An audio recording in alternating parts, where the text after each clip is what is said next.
সন্তানের লিঙ্গ নির্ধারণের জন্য দায়ী হচ্ছে বীর্য।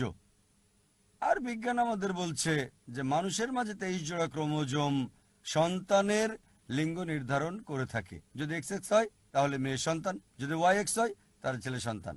তাই বীর্যই সন্তানের লিঙ্গ নির্ধারণ করে থাকে। যদি বীর্যের X গর্ভধারণের অংশে গ্রহণ করে তাহলে কন্যা সন্তান হবে, যদি Y গ্রহণ করে তাহলে ছেলে সন্তান হবে। আর এই কথাটাই কোরআন বলছে সূরা নাজম অধ্যায় নম্বর 53 আয়াত 45 এবং 46 যে আমি মানুষকে সৃষ্টি করেছি সামান্য তরল থেকে যা স্খলিত হয়। সামান্য তরল হচ্ছে স্খলিত এবং এটা পুরুষের শুক্র। একই কথা বলা হয়েছে সূরা কিয়ামা অধ্যায় নম্বর 75 আয়াত নম্বর 37 থেকে 39 যে আমি মানুষকে সৃষ্টি করেছি সামান্য পরিমাণ বীর্য থেকে।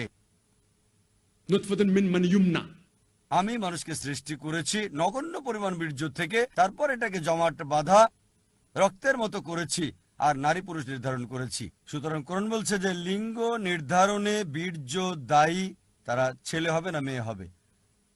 আমাদের এই দেশে বিশাল ইন্ডিয়ায় কারণটা খুব ভালোভাবেই জানা আছে। ইন্ডিয়ায় সাধারণত অধিকাংশ লোকজন মেয়ের চেয়ে ছেলে সন্তান বেশি প্রত্যাশা করে থাকে।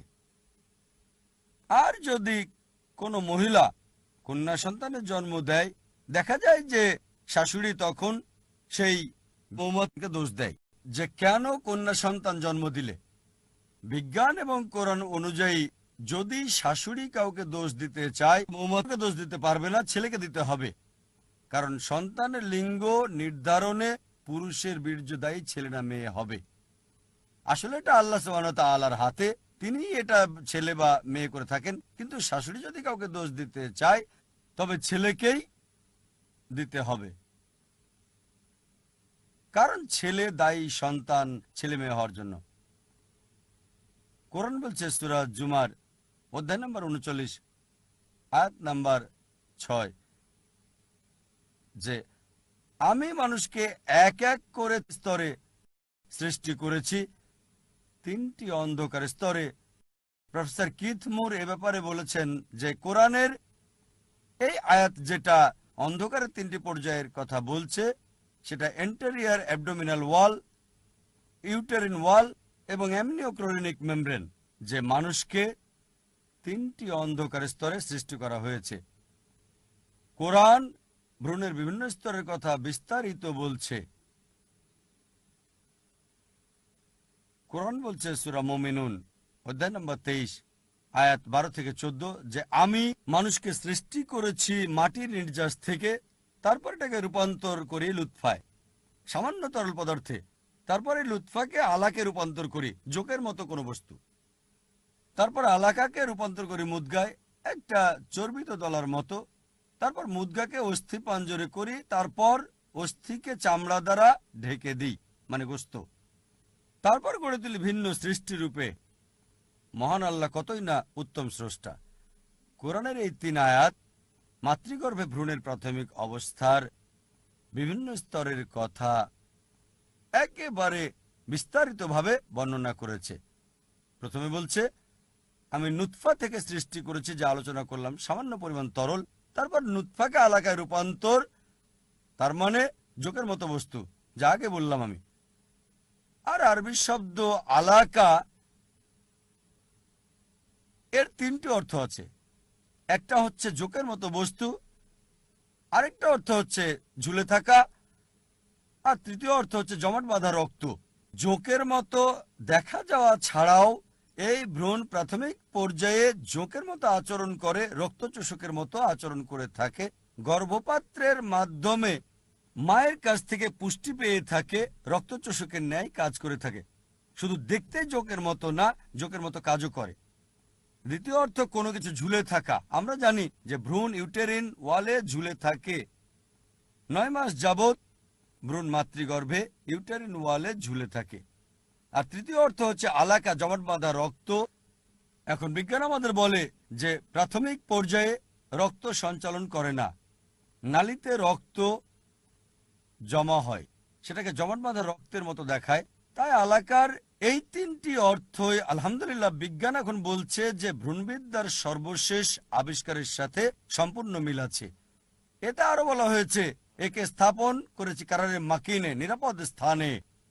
আর এখন আমরা জানলাম যে ভ্রূণকে সংরক্ষণ করা হয় বাহির থেকে মেরুদণ্ডের সাহায্যে, মানে পেছনের হাড় দ্বারা এবং বাইরের পেশি দ্বারা, আর ভেতরের দিক থেকে সংরক্ষণ করে ইন্টেরিয়র অ্যাবডোমিনাল ওয়াল, অ্যামনিওক্লোরিনিক মেমব্রেন এবং অ্যামনিওটিক তরল দ্বারা। আর বিজ্ঞান এখন কথা বলছে যে শিশুকে মাতৃগর্ভে সুরক্ষণ করা হয়।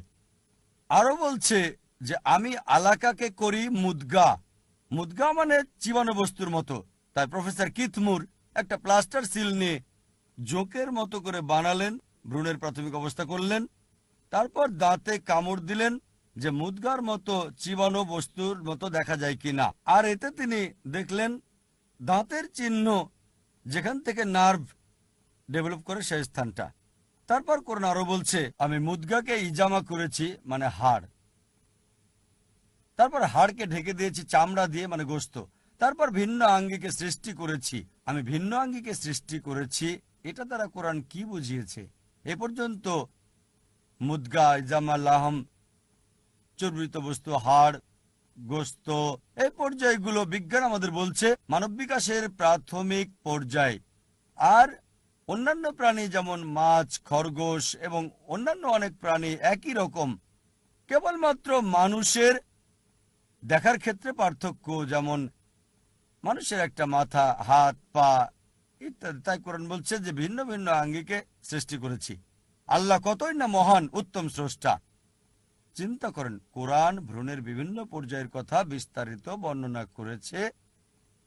আর প্রফেসর কিথমুর বলেছেন যে কোরআনের এই আকৃতির দেওয়া বর্ণনা, আলাকা জোকের মতো বস্তু, মুদগা চিবানো বস্তু, ইজমা হাড়, লাহম গোশত, আধুনিক ভ্রূণবিদ্যার দেওয়া বর্ণনার চেয়ে অনেক বেশি ভালো। যেখানে আমরা বলি স্টেজ 1, স্টেজ 2, স্টেজ 3, স্টেজ 4 নির্ণয় করা কঠিন। তাই কোরআনে দেওয়া বর্ণনা অনেক ভালো এবং সহজ। আগে বিজ্ঞানীরা ভাবত 16 এবং 17 শতাব্দীর দিকে, যেমন ফ্লাওয়ার ম্যাডাম, তারা মনে করত যে বীর্য ছোট সাইজের মানুষ বহন করে। ছোট আকৃতির মানুষ আছে, বীর্যের প্রধান অংশ তা বহন করে, তারপর এটা মাতৃগর্ভে বড় হয়। পরবর্তীতে যখন তারা জানল যে ডিম্বাণুর আকৃতি স্পার্ম ডি গ্রাফির চেয়ে বড়, তিনি বললেন যে মানুষের সৃষ্টি ডিম্বাণু থেকে, বীর্য থেকে নয়। পরবর্তীতে 1800 শতাব্দীতে মাওপাটুইস বাই প্যারেন্টাল থিওরি দেন যে ডিম্বাণু এবং বীর্য মানুষের সৃষ্টিতে উভয়ই দায়ী। এগুলো গর্ভধারণ করে থাকে, জাইগট তৈরি করে থাকে, যা কোরআন বলেছে বিস্তারিত। এরপর কোরআন বলছে সূরা হজ অধ্যায় নম্বর 22 আয়াত নম্বর 5, আমি মানুষকে সৃষ্টি করেছি সামান্য মাটি থেকে, তারপর আলাকা, তারপর মুদগায়, তারপর পূর্ণাঙ্গ করি বা অপূর্ণাঙ্গ রাখি। কোরআনের এই আয়াত নিয়ে যাওয়া হয়েছিল ডাক্তার মার্শাল জনসনের কাছে, যিনি অ্যানাটমি বিভাগের প্রধান, Daniel institute, sir Thomas Jefferson university, USA, Philadelphia. এখন বিজ্ঞানের কল্যাণে জানতে পারলাম যে যদি এই পর্যায়ে ভ্রূণ কেটে ফেলা হয় এবং অর্গানগুলোকে পর্যবেক্ষণ করা হয়, আমরা দেখি কিছু অর্গান সংগঠিত আর কিছু অসংগঠিত। তাই প্রফেসর মার্শাল জনসন বলেন, যদি আমরা ভ্রূণের এই সম্পূর্ণ সৃষ্টি ধরি সেটা ভুল হবে, কারণ কিছু অর্গান সংগঠিত না। যদি এটাকে অসম্পূর্ণ সৃষ্টি বলি সেটাও ভুল হবে, কারণ কিছু অর্গান সংগঠিত। তাই কোরআনে দেওয়া বর্ণনার চেয়ে ভালো বর্ণনা নাই। কোরআন বলছে কিছু সম্পূর্ণ, কিছু অসম্পূর্ণ আরবিতে, আর এটাকে গোছালো এবং অগোছালো বলা যেতে পারে। আর প্রফেসর মার্শাল জনসন বলেছেন যে এই প্রক্রিয়ায় কিছু কোষ গোছালো আর কিছু কোষ অগোছালো। এছাড়া কোরআনে বলা হয়েছে সূরা সাজদা অধ্যায় নম্বর 32 আয়াত নম্বর 9 যে আমি দিয়েছি মানুষকে কর্ণ এবং শ্রবণ শক্তি। আরো বলা হয়েছে সূরা ইনসান অধ্যায় নম্বর 76 আয়াত নম্বর 2, আমি মানুষকে দিয়েছি শ্রবণ শক্তি, দৃষ্টি এবং অন্তর। তাই কোরআন প্রথমে শ্রবণের কথা বলছে, তারপর দৃষ্টির কথা। আর বিজ্ঞান আমাদের বলে যে মানুষের প্রথম যে বিষয় উন্নতি করে তা হলো শ্রবণ শক্তি। 22 দিনের মধ্যে কর্ণের সৃষ্টি হয়, আর গর্ভধারণের 5 মাসের মধ্যে এটা পূর্ণ হয়ে যায়। তারপর চোখের সৃষ্টি, আর সেটা গর্ভধারণের 7 মাসের মধ্যে হয়। তাই কোরআন বিজ্ঞানের সাথে সম্পূর্ণ মিল। প্রথমে আসে শ্রবণ শক্তি, পরে আসে দৃষ্টিশক্তি। একটা পরীক্ষা চালানো হয়েছিল।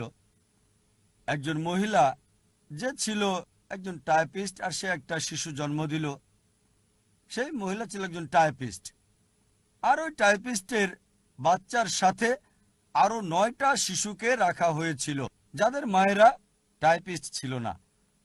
আর যখন টাইপরাইটিং এ শব্দ করা হলো, সব শিশুই কেঁদে উঠল টাইপিস্ট মহিলার বাচ্চাটি বাদে। কারণ টাইপিস্ট মহিলার বাচ্চাটা মায়ের পেট থেকে টাইপের শব্দ শুনে অভ্যস্ত ছিল। যেহেতু অভ্যস্ত ছিল, সে কাঁদেনি। আর অনেক হাদিসই বলছে যে গর্ভবতীদের কোরআন পড়া উচিত।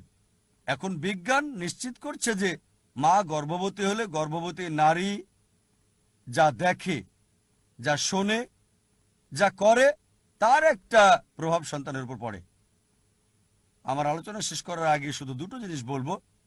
কোরআন বলছে সূরা কিয়ামা অধ্যায় নম্বর 75 আয়াত 3 এবং 4, যেখানে অবিশ্বাসীরা বলছে যে আমাদের মৃত্যুর পর, যখন মৃত্যুর পর মানুষকে কবর দেওয়া হয়, হাড়গুলো বিচ্ছিন্ন হয়ে যায়, কিভাবে আল্লাহ সুবহানাহু ওয়া তাআলা সর্বশক্তিমান ঈশ্বর বিচারের দিনে আমাদেরকে একত্রিত করবেন? তাই আল্লাহ সুবহানাহু ওয়া তাআলা উত্তর দিয়েছেন, তাদের বলো, আল্লাহ কেবল হাড়গুলোকে একত্রিত করবেন না, তিনি পুনরায় সাজাবেন যথাযথভাবে তোমাদের আঙ্গুলের ছাপকেও। কোরআন কি বোঝাতে চেয়েছে? এই বলে যে সর্বশক্তিমান ঈশ্বর বিচারের দিনে শুধু হাড়গুলোকে পুনর্গঠন করবেন না, তিনি যথাযথভাবে আঙ্গুলের ছাপকেও পুনর্গঠন করবেন।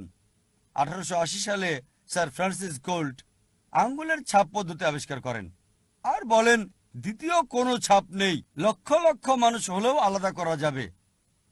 এখন মানুষ আঙ্গুলের ছাপ পদ্ধতি ব্যবহার করছে, বিশেষ করে পুলিশ, FBI, CIA, CID অপরাধীকে শনাক্ত করার জন্য। এই আঙ্গুলের ছাপ পদ্ধতি আমরা জানলাম 1880 সালে। সর্বশক্তিমান আল্লাহ কোরআনে বলেছেন 1400 বছর আগে। তিনি কেবল